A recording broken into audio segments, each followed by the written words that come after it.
सब राम राम लिखो, अपने गुरु का नाम लिखो, अपने इष्ट का नाम लिखो। कोई जय श्री राम लिख दो, कोई वीर तेजा जी लिख दो, कोई जाम्बो जी लिख दो, कोई परशुराम लिख दो, कोई बाबा अम्बेडकर लिख दो। अपने अपने इष्ट को, माता पिता को, गुरु को, धर्म को, संविधान को, तिरंगे को, जय हिंद जय संविधान, कुछ भी आप लिख दो। लेकिन यदि किसी ने बदतमीजी भरा कोई कमेंट किया किसी धर्म पे, किसी जाति पे, किसी अन्य के ऊपर यदि कोई फालतू की टिप्पणी की ना, तो अभी सुबह से अनेक ब्लॉक कर चुका और कर दूंगा। मैं तुम्हारे बाप का नौकर नहीं हूँ।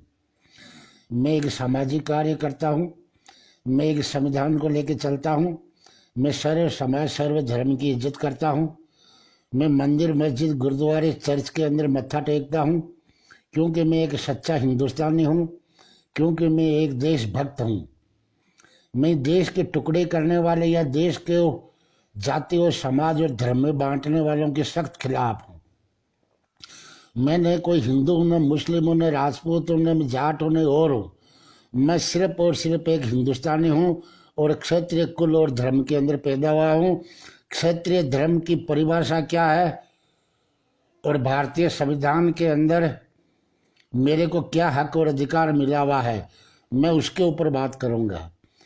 मेरे पूर्वजों ने क्या किया, मेरे माता पिता ने क्या किया, मेरे गुरु ने क्या किया, मेरे आदर्श पुरुषों ने क्या किया, मेरे इस भारत माता को गुलामी से निकालने वाले शहीदों ने क्या किया, स्वतंत्रता सेनानियों ने क्या किया, मैं उनकी बातों के ऊपर चलता हूँ। मैं ये फेसबुक के फुड़कले जो जहर उगलने वाले या जाति धर्म का जहर उगलने वाले कोबरे अजगरों के न तो साथ चलता हूँ और न मुझे वो मंजूर है और न मुझे तुम कोबरों से कुछ चाहिए। इसलिए थोड़ी सी किसी बात को गंभीर जहाँ मुद्दा होता है, जहाँ कोई उपद्रव फैलने का होता है, जहाँ जन हानि होने की आशंका होती है, जहाँ धन हानि होने की आशंका होती है, उन बातों को थोड़ी गंभीरता से लिया करो। कोई कुछ फर्क नहीं पड़ता है। जिसका घर जलता है वो राख होता है, बाहर खड़ा होता है वो खाली ताप तपता है। वो एक महाजन के घर के दुकान के अंदर आग लग गई थी, पूरा का पूरा माल जल गया। एक चने की बोरी थी, चने की, वो उस आग के अंदर सिक के भूंगड़ा बन गई। जो भी आए उसमें उठाए, फाके मारे, खाए, पूछे सेठ जी कितना नुकसान हुआ। सेठ जी बोले हुआ क्या, अभी तो होते ही जा रहा है। एक बोरी ये चने की थी, इसको बेच के वापस दुकान करता, लेकिन तुम जो आने जाने वाले हो ये इसको मोड़ मोड़ के खा जाओगे। तो जिस घरों के अंदर आग लगी हुई है, जिन पीड़ितों की परिवार की हालत है, उसके दर्द को समझने की कोशिश करो, उसकी मजबूरी को समझने की कोशिश करो, उस पर कोई अन्याय अत्याचार हुआ उसको समझने की कोशिश करो, न कि कोई राजनीतिक या जाति या धर्म की रोटियां सेकने का काम करो। ऊपर मैंने लिखा है, इस प्रकरण की शुरुआत, मैं किसी भी प्रकरण को यदि हाथ में लेता हूं तो लगातार उसके ऊपर अंत तक जाता हूं, और ये शायद मेरी ये लाइव इस प्रकरण के ऊपर अंत होगा, क्योंकि इसमें जितनी गंदगियां बाहर निकल के आ रही है, ये गंदगियां न मुझे अच्छी लगती है, न मुझे फैलाने के अंदर कोई अच्छा लगता है। जितनी ये आग है उतनी ही राख उगेड़ोगे तो अंदर से आग ही आग निकल रही है, तो आग रोटियां सेकने का काम करेगी राजनीतिक पार्टियों या धर्म और जाति के कोबरों के लिए, मेरे जैसे के लिए नहीं है। इसलिए मैं आखिरी लाइव इसके ऊपर आ रहा हूँ। लेकिन मैंने ऊपर लिखा है, सबसे पहले दादाजी बुजुर्ग है, उनका वीडियो आया, हाथ जोड़ के वो कह रहे हैं कि मेरी समाज और हिंदू धर्म 2 दिन के अंदर बात सुनो, वरना मैं 17 तारीख को आत्महत्या कर लूँगा। उसके साथ में वो बेटा भी बोल रहा है और वो भी पूरी बात करा कि मेरे साथ में क्या क्या घटना हुई थी, कैसे मारपीट हो गई, मेरे हाथों में राड़ चढ़ी हुई है, तोड़ मरोड़ के डाल दिया था। उसके बाद में आगे का ये प्रकरण आ रहा है, लड़की के 2 बयान आ रहे हैं, उसके बाद लड़की के दूसरे बयान के अंदर एक अन्य चीज निकल के आ रही है। उसके बाद में कोई धर्म भाई के तौर पे 500 रुपये बता रहा है या और कुछ बता रहा है। उसके बाद में लड़के के बाप और लड़की की माँ का एक एफिडेविट आ रहा है, यानी कि इस राख को जितना खोदोगे उतनी इसके अंदर निकलेगी। इस सच्चाई को करीब से देखने के लिए मैंने यही कहा कि सबसे पहले दादा और पोती को एक जगह बिठा के और 5 पंच 11 पंच पटेल कमरे के अंदर बंद कमरे में बैठ के और दादा पोती की बात को सुनना चाहिए, क्योंकि दादा बुजुर्ग है, वो तो बच्चा नहीं है, और बच्ची बताएगी कि वो घर में रहती है। दादाजी बाहर है लेकिन वो बुजुर्ग है, उनको पूरे प्रकरण का पता है, लेकिन बच्ची है वो अंदर घर के अंदर है, घर में क्या होता है वो बच्ची को पता है। इन दोनों की बात को क्रॉस टेली करने के लिए पंच, जो समाज के पंच है, बुद्धिजीवी है, कोई नेता है, ठग ठेकेदार है, उनके सामने बात होनी चाहिए। मैं इसका एक उदाहरण आपको बीच में ये दे रहा हूँ। 6 दिसंबर 2015 भंवर सिंह जी रेटा जय राजपूताना वाले ने जयपुर राजपूत भवन में मुझे भी बुलाया था और उन्होंने पूछा था कि आपने आर के मार्बल जज वगैरह के बारे में बता दिया, लेकिन मैंने सुना कि भाइयों का कोई मामला है। मैं बोला पहली बात तो भाइयों का है नहीं, और यदि बनाया हुआ है तो आप ऊपर चलिए, 5 या 11 लोग आ जाइए, मैं आपको पूरी बात बता दूंगा और उसकी क्रॉस टेली मेरे भाइयों से कर लेना। उसी आधार पर यह कह रहा हूं कि ये जो लाखों लोग होंगे या हजारों होंगे या सैकड़ों होंगे या न होंगे, वो बात की बात है, लेकिन इनके अंदर 5 या 11 बुद्धिजीवी लोग होंगे जो घर की बात है, घर के अंदर बैठ के यदि परिवार की पीड़ा समझनी है, परिवार की परेशानी दूर करनी है, तो सबसे पहले शुरुआत आपको दादाजी और पोती से करना है। उनकी पूरी बात सुनने के बाद उसके पिताजी को बुला लो, वो पिता अपनी बात रख देगा। वो पूरी बात सुनने के बाद माता को बुला लो, वो माता अपनी पूरी बात बता देगी। उसके बाद लड़के के पिता को, और उसके बाद उस लड़के को। क्या ये 5-7 लोगों को बुला के पूरी की पूरी सच्चाई को आप सुन समझ के, क्योंकि फेसबुक पे वो हरियाणा से एक अलग ही लाइव आ रहा है, वो जयपुर से अलग ही आ रहा है, हैदराबाद से कोई अलग ही आ रहा है, तो उन लोगों की फेसबुक के ऊपर क्या वो भगवान है जो उनको बैठे बैठे घर के अंदर पता लग गया, या वो आसाराम राम रहीम की गुफा में रह हुए हैं जो उनको बैठे बैठे पता लग गया। जब तक आप जाके उस बात को तसल्ली से नहीं सुनोगे, जो आप लोगों को निवेदन कर रहे हैं, अपील कर रहे हैं कि आइए मेरे और मेरे परिवार को राह दीजिए, बचाइए, मैं परेशान हूं, उसकी परेशानी सुननी जरूरी है ना। तो सबसे पहले उस बुजुर्ग दादा की बात को सुनो आप। वो बाहर रहते हैं, उन्होंने उम्र पाई है, और उसके बाद में ये। अब सवाल वापस आ रहा हो, एक नारा चल रहा हिंदू धर्म, हिंदू धर्म, हिंदू धर्म, हिंदू धर्म। क्या है ये हिंदू धर्म? क्या है मुस्लिम धर्म? क्या है सिख धर्म? ये सिर्फ अपने घरों के अंदर संस्कृति, संस्कार, वार, त्योहार, परिवार, पहनावा, शादी, ब्याह, इनके लिए आपका धर्म है। देश के फैसले लेने के लिए, देश को चलाने के लिए, इसके लिए धर्म नहीं है, इसके लिए आपका संविधान है, कानून है, उससे चलता आपका देश। आप हिंदू धर्म, हिंदू धर्म, हाँ हिंदू धर्म सर्वोपरि है। शर्माते मेरे, मैं भी हिंदू धर्म से हूं, लेकिन मेरे हिंदू धर्म में गीता, रामायण, उसमें भागवत के अंदर जो लिखा हुआ है उसके हिसाब से देश चल जाएगा क्या? सुप्रीम कोर्ट के फैसले होते हैं, वो गीता, रामायण, भागवत में जो लिखा हुआ है, कृष्ण भगवान ने क्या किया या प्रभु राम ने क्या किया, उससे चल जाएगा क्या? या आपका जो देश है, बाबा साहब अम्बेडकर ने लिखा, जो ये आने वाली 26 जनवरी वो गणतंत्र दिवस मना रहे, उससे चलेगा? आप पंचायती कर सकते हो, आप रियलिटी को देख सकते हो, किसी के ऊपर झूठा अन्याय अत्याचार हुआ है, उसके लिए आप अदालत को, पुलिस को, वकील को, जज को बता सकते हैं। फैसला कौन देगा? फैसला अदालत देगी ना, क्योंकि ये जो चीजें हो रही है उनके दस्तावेज आपके सामने आ रहे, एफिडेविट आ रहे ना, दोनों इनकी भी आ रहा तो उनकी माँ बेटे के भी आ रहा है। ये स्टाम्प क्या है? 500 रुपए के स्टाम्प लिखे हुए, नोटरी किया हुआ है, गवाहों के हस्ताक्षर है। इन चीजों को क्या दरकिनार कर दोगे? खाम पंचायत फैसला होगा या हिंदू धर्म में लिखा हुआ वो होगा? तो फिर हिंदू धर्म में तो रावण को राम ने मारा है, कृष्ण ने कंसन को मारा है, अर्जुन ने दुर्योधन को मारा है, और मुगलों अंग्रेजों ने एक दूसरे को मारा है, उससे चलेगा? या ये देश संविधान जो 26 जनवरी को आ रहा है इससे चलेगा? इसके ऊपर किसी ने गौर किया क्या? 1% नहीं कर रहे। मेरे जैसे मूर्ख पागल है वो कर रहे हैं, और फिर मूर्ख और पागल को समझाने के लिए ये फुड़कले आ रहे हैं। तो हिंदुओं के पक्ष नहीं ले रहा, किसके लो? कौन हिंदू है? मैं पूछ रहा हूं, ये ढाडी जाति से है। ये जो लड़का है ये इसका पिता ढाडी जाति से है। कितने लोग हैं जो ढाडी के बारे के अंदर बता सकते हैं कि हिंदू या मुसलमान है? जैसे हिंदू तेली होता है, हिंदू मुसलमान होता है। जैसे लाड खानी राजपूत होता है, कायम खानी मुसलमान होता है। क्या इनके बारे के अंदर तुम लोग एक भी कोई बता दो कि क्या होता है?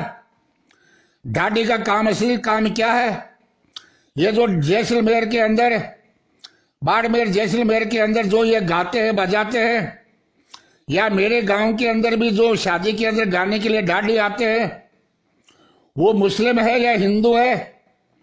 उनकी कौन सी संस्कृति, कौन सी रोजी रोटी, कौन सी आन गान से उनको हिंदू मुस्लिम आप बता रहे हो? और यदि हिंदू मुस्लिम है, आपका भारतीय संविधान क्या कह रहा है? आपका भारतीय संविधान क्या रहा है? या आपके जो कैबिनेट मंत्री बैठे दिल्ली के अंदर बैठे वो क्या कह रहे हैं? आपके कश्मीर के अंदर है जो 3-3 पीढ़ियों से 3-3 परिवार मुख्यमंत्री, वो क्या कर रहे हैं? उन्हीं से रिलेटेड आपके राजस्थान के अंदर उप मुख्यमंत्री प्रदेश, वो क्या कर रहे हैं? इंदिरा गांधी का क्या कर रहे हो? इंदिरा गांधी ने किससे शादी की? ऑब्जेक्शन लिया। राजीव ने किसने की? ऑब्जेक्शन लिया। संजय गांधी ने किससे की? ऑब्जेक्शन लिया। शाहनवाज हुसैन ने किससे की? मुख्तार अब्बास नकवी ने किससे की? सचिन पायलट ने किससे की? सचिन पायलट की बहन किसको दी हुई है? उमर अब्दुल्ला ने शादी किससे की? सुब्रमण्यम स्वामी जो चर्चित वकील, उनके बेटे ने शादी किससे की? अभी ये जो टॉपर आईएएस थी जो अभी अभी उनका तलाक हुआ है, किससे शादी की? ये शादियां है क्या? ये जबरदस्ती थी? क्या ये लव जिहाद था? क्या ये अन्याय था? क्या ये राजा मुगलों की तरह जबरदस्ती कुछ हुआ था? संविधान के तहत हुआ था ना, चल रहा है ना। ये आईएएस डाबी 2 साल के अंदर इनका तलाक हो गया, तो उमर अब्दुल्ला और सचिन पायलट की बहन का तलाक हो गया, लेकिन सचिन पायलट और सारा पायलट का तो नहीं हुआ ना। शाहनवाज हुसैन और मुख्तार अब्बास का तो नहीं हुआ ना। सुब्रमण्यम स्वामी की बेटी और जवाई का तो नहीं हुआ ना। ऐसे हजारों उदाहरण है। और एक मित्र है जो बार बार वहीं से कह रहा, बीकानेर से, एक मुस्लिम की बेटी से जाट के बेटे ने शादी करी है, दोनों वहां राजी खुशी रह रहे हैं। वो आपको दिखाई नहीं दे रहा। मैं इसमें कतई ये नहीं कहता कि इस लड़की के साथ में जबरदस्ती नहीं हुई, या ब्रेन वॉश नहीं हुआ, या जादू टोना नहीं हुआ, या डराया धमका नहीं हुआ है, लेकिन इसके अंदर कानूनी पहलू 2 है। कई लड़के की फोटो फेसबुक आईडी से पता लगता कि 1 साल पहले शादी हो गई थी। 1 साल पहले शादी हो गई थी। इस लड़की को बचाने का आपके पास पूरा तरीका कि उस टाइम ये नाबालिग थी। लेकिन ऐसे लोग होते हैं वो पुख्ता सबूत रखते हैं, लेकिन एक आधार जरूर बनता है। किसी भी नतीजे में पकड़ने के लिए एक आधार बनता है। भले ही शादी अभी बालिग होने के बाद किया है, लेकिन उससे पहले जब लड़का खुद स्वीकार करा मैंने शादी कर ली, तो ये इकबाल या बयान के तौर पे आता है। ये लिखित दस्तावेज के साथ आता है कि तुमने षड्यंत्र रच के 1 साल पहले शादी कर ली थी, लेकिन नाबालिग होने के नाते इसको छिपा के रखा, और जैसे यह बालिग हो गई कोर्ट के अंदर जाके दस्तावेज बना लिया। इससे पहले कि सभी चीजों को जांचें हो सकती है, इसमें डॉक्टरी भी हो सकती है, इसमें नार्कोटिक्स हो सकता है, इसमें एपीसीएल हो सकता है, अनेक अनेक प्रकार की जांच एजेंसियां हैं। यदि नहीं, जहां तक ये कन्फर्म है कि 1 साल पहले शादी हो चुकी, तो आपके पास में तरीका, मैंने कल पोस्ट में भी लिख रखा है ना, उसको आप आधार जरिया बना के, ये देखो जब ये नाबालिग थी उस टाइम इसको दबाव में ले लिया था, उसके बाद इसके साथ में कुछ भी गलत हुआ होगा, और उस गलत होके उसका कोई वीडियो क्लिप होगा, उसकी कोई रिकॉर्डिंग होगी, उसके अन्य कोई कर रखे उसके दबाव में आकर अभी इस लड़के का 18 साल के होने के बाद दस्तावेज बनवाया होगा। अच्छा वाला पॉइंट है ना आपके पास। यदि आपको परिवार से दर्द है कि परिवार को न्याय दिलाना है, तो फिर आपके पास में कानूनी मजबूत पहलू है ना। आपके अच्छे अच्छे वकील है, अच्छे अच्छे बुद्धिजीवी है, वो और वकीलों से राय ले सकते हैं कि ये जरिया है क्या, इस जरिए से इस लड़की को बचाया जा सकता है। उससे पहले इन लोगों के बयान तो आपको लेना पड़ेगा कि इसकी शुरुआत कहां से हो रखी है। 10 साल पहले से हो रखी है। वो संबित पात्रा बीजेपी का राष्ट्रीय प्रवक्ता, वो खुद पोस्ट डाल रहा है। इसके अलावा लड़का और लड़की की मां का एफिडेविट आ रहा है। स्कॉर्पियो गाड़ी की फोटोएं आ रही है। दादा के बयान अलग आ रहे हैं, बाप के अलग आ रहे हैं। बाप है वो लड़के को आशीर्वाद दे रहा है, जन्मदिन पे आशीर्वाद दे रहा है। लड़की की माँ उसको 500 रुपए का नोट दे रही। हो सकता है वो बुआजी होगी। मैं तो कोई फैसला करने दानू पुजाने आया नहीं उनका, लेकिन आपके पास परकर नोट पहले तो दुनिया भर का है ना। या बेटे मेरी तरह फेसबुक के ऊपर है, फैसला दे दोगे, तालिबान हुक्म चला दोगे, हर चीज को, मतलब इस संविधान को, कानून को, या जो भी सामाजिक ताना बाना है, इन सबको ध्वस्त कर दोगे और तुम्हें फैसला कर दोगे। तो फिर वही बात है कि आग बुझाने का काम कर रहे हो, लगाने का कर रहे हो। मैंने रात को यही एक 6 मिनट के ऑडियो के अंदर कहा है, क्या ये राजा महाराजाओं का देश है जो राजा साहब ने कह दिया, कामदार जी ने आदेश फरमा दिया और दरबारियों ने ले जाके उसको जो भी है बांध के रख दिया, या सांकड़ा बांध दिया, पेड़ पे लटका दिया। या आज से 50 साल पहले का जब देश आजाद हो गया तो गांव में पंचायतें होती थी, मुर्गा बना के पत्थर ऊपर रख देते थे और पेड़ के हाथ बांध के रख देते थे कि कबूल कर। जैसे अभी पुलिस लेती है कोर्ट से कि इनसे उगलवाना है, वो काम करना है। या जो पहले बैठ के पंचायतें या जाति समाज की पंचायतें लड़के के साथ में क्या करते, कैसे उनको मुर्गे बनाने हैं, या फिर हुक्म फोड़ दिया कि इस महिला के साथ में वो होगा, एक पुरुष के साथ होगा वो होगा। यदि ये करना है तो फिर बंद करवा दो, एक रैली निकालो कि ये जो संविधान है, ये कानून है, इसको ताले के अंदर रख दो। फिर वहां पे सुप्रीम कोर्ट, लोकसभा, विधानसभा में रामायण, गीता, भागवत, कुरान, बाइबल, गुरु ग्रंथ, जैन ग्रंथ, वो सब वहां रखवा दो। फिर जो भी फैसला आता है उसको पढ़ के बताते रहो, कहाँ राम ने यह किया था, अल्लाह ने यह किया था, बाबर ने यह किया था, अकबर ने यह किया था, गुरु नानक ने यह किया था, भगवान महावीर ने यह किया था। उनके हिसाब से फैसला करवा दो। सुनो, यह हर ज्ञान किताबी ज्ञान काम नहीं आता है। इस किताबी ज्ञान के बाद में भी एक इंसानियत का गुणनफल होना जरूरी है। नाना प्रकार की जाति है, नाना प्रकार का धर्म है, नाना प्रकार की संस्कृति है, नाना प्रकार की भाषा है। ये आपका देश अनेक अनेक भाषा, संस्कृति, धर्म और जाति से बना हुआ है। वो एक था ये जो फेसबुक ये पढ़े लिखे हैं, उनसे गया, वहां पे जाके शास्त्र विद्या पढ़ के आ गया। जो भी काम करे वो शास्त्र विद्या के अंदर देखे, हर चीज है तो वो शास्त्र में वो पगला गया था, क्योंकि उसको सामाजिक ताना बाना से कोई मतलब, किताबी ज्ञान था। शादी हो गई तो पत्नी खूबसूरत आ गई। यार दोस्तों ने कहा कि यार भाभी तो बहुत सुंदर है। वो परेशान हो गया, देख के किताब में ढूंढा कि इसका हल क्या है। तो उसमें लिखा हुआ कि नारी का सबसे खूबसूरत चेहरे का नाक होता है। सो गई पत्नी, नींद आ गई, उठा, लाके चाकू उसका नाक काट दिया। सुबह यार दोस्त आए, देखा क्या हुआ भाभी, नाक काट दिया। अरे यार ये तो बद्दी हो गई। तो क्या नाक काट कर अपनी परेशानी को दूर करना चाहते हो, या अन्य और भी कोई तरीके हैं? ये अभी तक मुझे ऐसा लग रहा है कि एक दूसरे का नाक काटने का ज्यादा प्रयास हो रहा है, ना कि पीड़ित परिवारों का दुख हरण करने का है। भुगत भोगी होने मुझे पता नहीं है, जो जितने ठेकेदार ऐलान करके आ रहे हैं, इनकी कथनी करने क्या है। सबको जानता हूं, 6 साल हो गए और एक एक को सबूतों से ही नंगा करके इनके चेहरे के बताया है। इनके जो चेहरे के ऊपर नकाब पे नकाब चढ़े हुए हैं ना, वक्त के साथ साथ वो मैंने नकाब उतारे है। अभी एक मित्र ने एक आधा लाइन लिखी है, उसके अंदर बहुत बड़ी चीज निकल के आ रही है। ये महिपाल मकराना के लिए उसने लिखी है कि दूसरे के घर के अंदर लड़ाई होती है वो शादी के समान लगती है। मैं इसको बिल्कुल मंजूर करता हूं।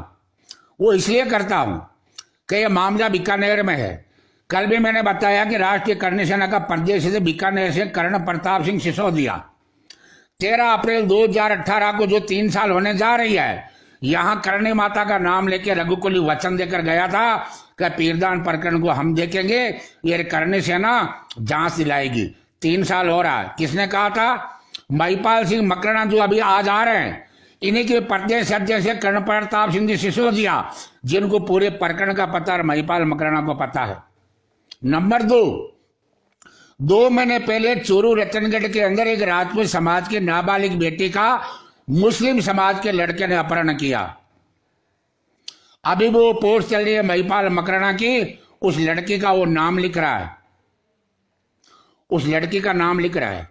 वो परसों चिल्ला रहा था हिंदू हिंदू हिंदू हिंदू हिंदू, राजपूत राजपूत राजपूत, बिल्कुल मानते हिंदू राजपूत। उस लड़की का नाबालिग का अपनी फेसबुक के ऊपर, जिसके हजारों लोग उसको पढ़ा, हजारों 500 लोगों ने उसको कमेंट करके और सैकड़ों लोगों ने कमेंट करके कहा कि महिपाल जी ये क्या कर रहे हो। उस पंचायत में आज महिपाल मकराना आता तो पंचों से निवेदन करूंगा कि महिपाल सिंह मकराना को पूछा जाए कि नाबालिग बेटी राजपूत समाज की बेटी का नाम उजागर किस आधार पे किया। क्या सामने वाले से सुपारी ली? क्या ये कानून सम्मत सही है? या जो उसमें कई हिंजड़े कह रहे हैं कि ये लव जिहाद था, इसकी बेइज्जती करनी जरूरी है, तो फिर इसकी इज्जत बचाने कैसे जा रहे हो?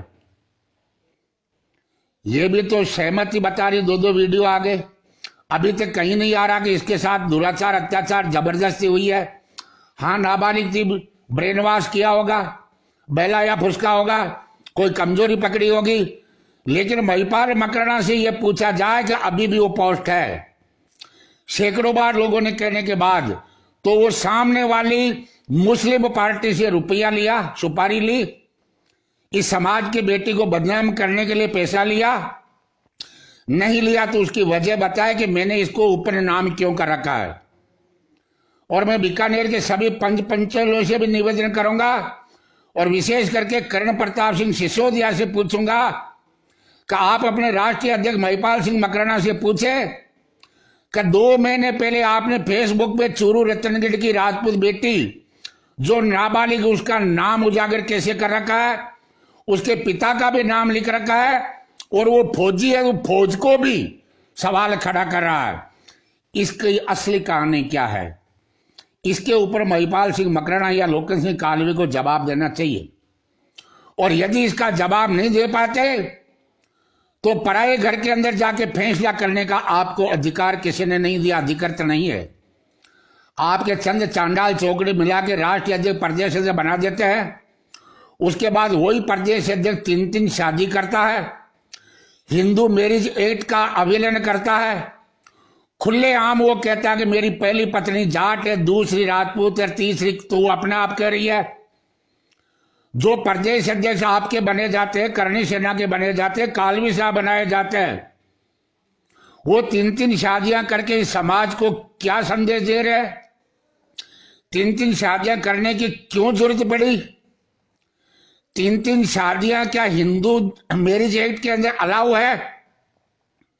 और पहली को तलाक दिए बगैर दूसरी शादी कर ली, तो पहली एफिडेविट के अंदर, चुनावी एफिडेविट में कह रही है कि मेरे पति का नाम सुखदेवती, दूसरी पत्नी है, क्या उसको पत्नी का दर्जा मिला हुआ है?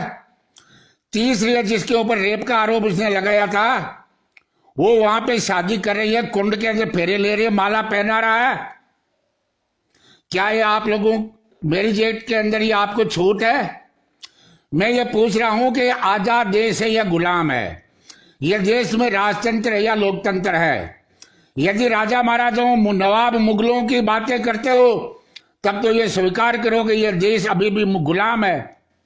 और यदि आपका देश आजाद है तो फिर उन चीजों को छोड़ के उनकी संस्कृति, उनके संस्कार, उनके बताए हुए मार्गदर्शन, उस पर चलने का प्रयास करो। आप गीता सुनते हो, बाइबल सुनते हो, कुरान सुनते हो, गुरु ग्रंथ सुनते हो, जैन ग्रंथ सुनते हो, तो आपके लोक देवता, देवता, महापुरुष, देवी देवताओं ने क्या किया, आप उसके पदचिन्हों पे चल सकते हो, लेकिन क्या उन्होंने किया वो आपको करने का छूट है? नहीं होगा। छूट होती थी तो बाबर आया था और राम मंदिर को तोड़ के बाबरी मस्जिद बना गया था। अकबर आया था, औरंगजेब आया था, खिलजी आया था, गोरी आया था, और वो इसलिए आके राज करके गए अंग्रेजों से। उनको पता है कि टुकड़ों के अंदर बिकने वाले हिंदुस्तान के अंदर कई कीड़े मकोड़े मिल जाएंगे, इसलिए वो बाहर से सेना नहीं लाए थे। 800 साल मुगल राज करके गए, 200 साल अंग्रेज राज करके गए। हिम्मत नहीं थी उनकी।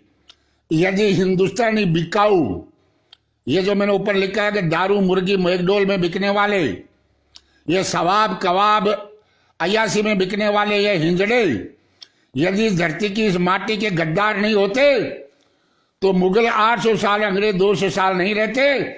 और यदि रहते तो सिर्फ 9,07,32,000 शहीदों ने मुगलों और अंग्रेजों को भगा दिया था। 18,000 की सेना महाराणा प्रताप की थी, 80,000 की अकबर की सेना का खात्मा कर दिया था। अकेला औरंगजेब था, अकेला वीर दुर्गादास था जो औरंगजेब की सेना का खात्मा कर दिया था। अमर सिंह राठौर था जो आगरे के अंदर जाकर बादशाह के किले में कूद गया था।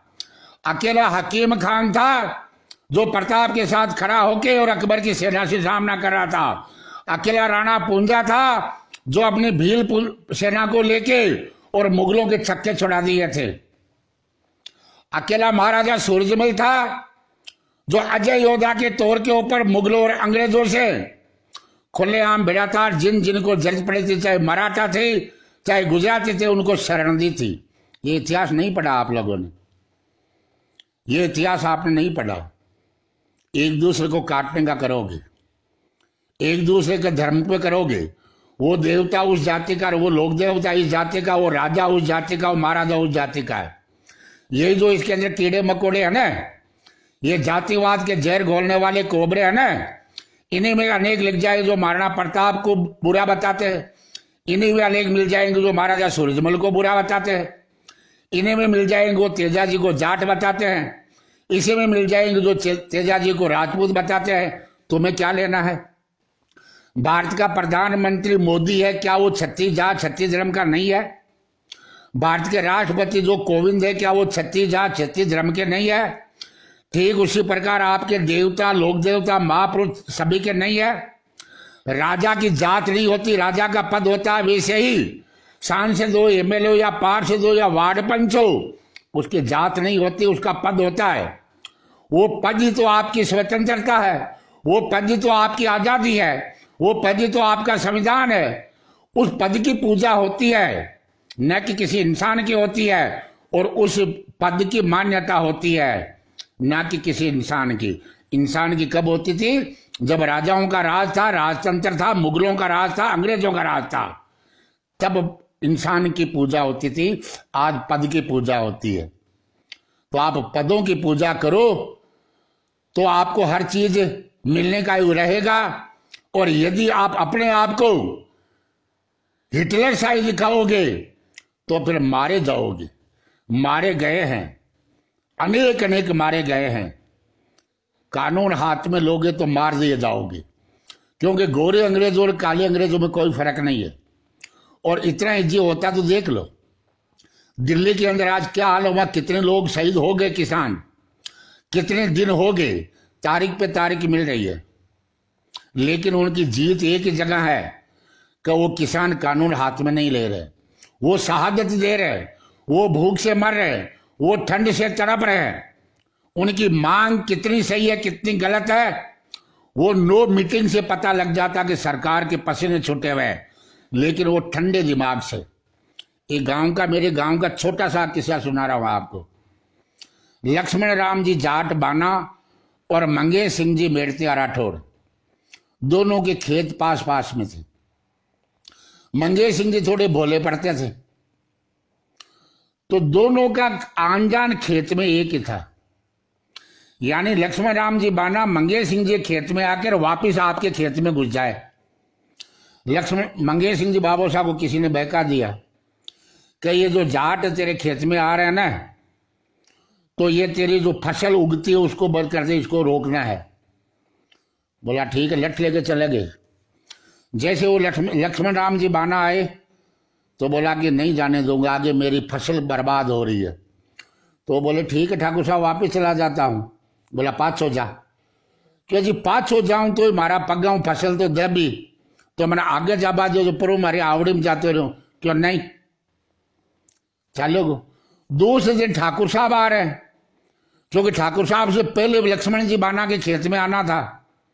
जैसे वो आया तो खूंटो उतार चौधरी खड़ो गो, क्यों कुंजा बाजू, क्यों वाह भाई की तू काल पाछो गया, मैं पाछो चलो जाऊं। क्यों नहीं ठाकरा, पाछा जाओ तो हमारी फसल बर्बाद हुई, आगे जाओ तो फसल बर्बाद। क्यों जर काई करो, क्यों जरे टांगड़ा माता के ऊपर रखकर जाओ। क्यों जिस बात को समझने का प्रयास करो, कोई भी माथे सर के ऊपर पैर लेके नहीं जाएगा। एक दूसरे का यदि आप आने की जगह दोगे, दूसरा भी आपको जगह देगा, और एक का रास्ता रोकोगे दूसरा रोकेगा। आज यदि आप बीकानेर में किसी भी चीज को लेके जाति या धर्म की आड़ के अंदर कोई आप अपनी रोटियां सेक रहे हैं, भगवान माफ नहीं करेगा। सही बात है। ये जो धर्म कर रहे हैं वो तो सब झूठे हैं। हिंदू धर्म को बचाना, हिंदू धर्म को बचाना, तो बाकी धर्मों को नहीं बचाना है क्या? हिंदू धर्म, हिंदुस्तान का हिंदू धर्म, हिंदी भाषा जो कहीं भी नजीक नहीं आ रही है, उल्टा इसकी बेइज्जती हो रही है। इसको बेइज्जती के रूप में जुमले में लिया कि उसकी जो अच्छी भली हिंदी हो गई। ये क्यों हो रहा है? क्योंकि हिंदी की और हिंदू की दोनों की हालात इस देश में खराब है। आज एक हिंदू के साथ कोई अन्याय अत्याचार होगा ना, कोई नहीं आएगा, लेकिन अन्य जाति के आएगा, सब आ जाएगा। फेंकते ये, इसको मंजूर करना है। जैसे हिंदी भाषा की हालात खराब है, हिंदी भाषा के साथ साथ जो हिंदुस्तान की जो सरकारी है ना, उनकी भी कितनी है। सरकारी अस्पताल में जाना नहीं चाहता, सरकारी स्कूल में कोई जाना नहीं चाहता। हाँ, सरकारी नौकरी में हर कोई जाना चाहता है कि वहां लूट के खाना है, लेकिन जब सुविधाएं मिलती है सरकारी तौर पे, वहां कोई नहीं जाना चाहता। तो सरकार की संस्थाएं भी तबाह बर्बाद है, हिंदुस्तान की भाषा हिंदी भाषा भी तबाह बर्बाद है। आपकी लोकसभा के अंदर जब बिल पास होते हैं या बहस होती है, तो वहां 80% लोग तो अंग्रेजी में बोलते हैं। तो गांव का जवान किसान क्या समझेगा?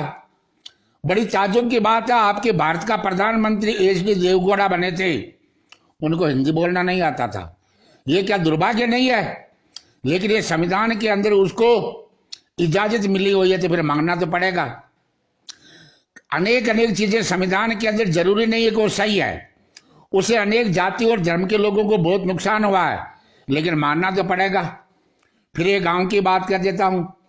एक वो ठिगना आदमी था, किसान था, खेत में जाके वापस आया। धर्मपत्नी ने पूछा क्यों जी बाजरी कत्ती आएगी, क्यों गोडा सुधी आएगी, क्यों थांके गोडा सुधी या मोटियार के गोडा सुधी?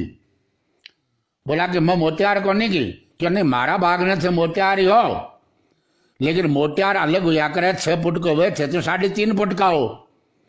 तो भले ही वो मोटियार तो है ना, उस संविधान में क्या कमियां, क्या अच्छाइयां, क्या बदलाव होना, क्या अमेंडमेंट होना, वो अलग बात है, लेकिन मानना उस संविधान को पड़ेगा ना। या लठ लेके जो खड़ा हो गया के यहीं तेरे को 3 तलाक देना या यहीं तेरे को सब कुछ करना, वो तो नहीं होगा ना। इसलिए एंड दे रहा हूं, और एंड के अंदर सुखद उम्मीद यह रखूंगा कि कोई वहां जाके अपने दिमाग में यह न रखे मैं जाट हूं, मैं मुसलमान हूं, मैं राजपूत, मैं ब्राह्मण हूं, मैं पंडित हूं, मैं विष्णु हूं या और कोई हूं। वहां एक दोनों समाज में, 2 परिवार में, समाज नहीं मत कहो, 2 धर्म भी मत कहो, 2 समाज भी मत कहो, 2 परिवार के अंदर एक बहुत बड़ा विवाद हो रखा है, जो काफी पुराना लग रहा है। जिसकी परतें खोलने से एक परत खोले प्याज के छिलके की तरह निकल रही है। शुरुआत दादाजी से करके अंत पोती से लेके और बैठ के वहां पे क्या निकल के आता है उसको आपके जाके कानून के दरवाजे पे रखना है।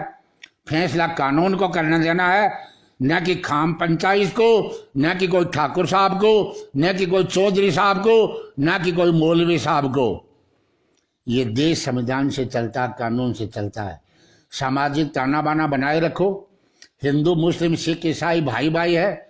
जाट राजपूत भाईचारा बढ़ाए रखो। हिंदू मुस्लिम गंगा जमनी बढ़ाए रखो। और जो भी गलत करता है उसकी जात मत देखो, उसका अपराध देखो। अपराधी की कोई जात नहीं होती, परिवादी की कोई जात नहीं होती। अपराधी अपराधी होता, परिवादी परिवादी होता है। तो परिवादी को परिवादी की नजर से देखो और अपराधी को अपराधी से नजर देखो। हिंदू या मुस्लिम या जाट या राजपूत के अंदर उसको मत देखो, वरना हर कोई पीरदान नहीं होगा। पीरदान के पास तो सत्य रूपी शक्ति थी और 3 साल का अनशन किया, उसे और शक्तियां प्राप्त हो गई, क्योंकि मेरे पास सबसे बड़ा हथियार भारतीय संविधान था और सबसे बड़ी हिम्मत और ताकत, जमीर और स्वाभिमान, राजपूती खून और दूध, क्षत्रिय कुल और वंश की मेरे पास ताकत थी। इसलिए पूरा का पूरा आधे से ज्यादा हिंदुस्तान 99% ये बेईमान आगे पीरदान ऐसे ही बोल रहा है और उनका अता पता ही नहीं है। जिन जिन लोगों ने मेरे साथ धोखा गद्दारी बेईमानी की उनके हालात देख लो। वो एक कहावत है, शराब, ये शराब खराब है, ये शराब जुर्म की माँ है। इस पे कहा कि जिन्होंने पी है उनके हाल देख लो और जिन्होंने नहीं पी है तो पी के देख लो, पता लग जाएगा। तो जिन लोगों ने पीरदान के साथ में बुरा किया है, धोखा गद्दारी की है, उनके हाल देख लो। यकीन न हो तो करके देख लो, सामने आ जाएगा। धन्यवाद मित्रों।